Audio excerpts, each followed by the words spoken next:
مجال متشعب، وهما علاش يعوضوا في الفساد هذايا؟ انه مجال تقني ومتشعب وعنده علاقه بالقانون الدولي، لذلك يقول لك لا انا تحت امره مستثمر اجنبي. مستثمر اجنبي ما يلزموش يكون مستعمر اجنبي، وهذه هي الفكره اللي قاعدين نحاولوا فيها، على اساس انه ما ثبت ورد تقرير دائره المحاسبات اللي هي تقرير جيد جدا، وانا ما تتعداش مناسبه الا نوه بتقرير دائره المحاسبات في مجال الطاقه اللي جاء على تقريب 90% من ملفات الفساد، وبالموافقه باعتبار انه دائره المحاسبات يمكنها انها توصل للمؤيدات.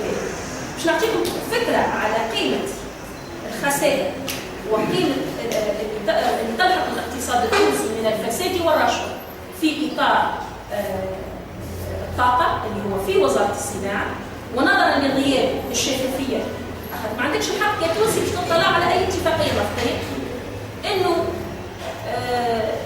قيمه الدخل ومساهمه قطاع الطاقه في الدخل الوطني في الناتج الوطني الخام هي 8%. لو تم ايقاف النزيف فقط، لو تم فقط ايقاف نزيف الرشوه في قطاع الطاقه، ممكن ان يتضاعف الناتج القومي من 8% الى 16%.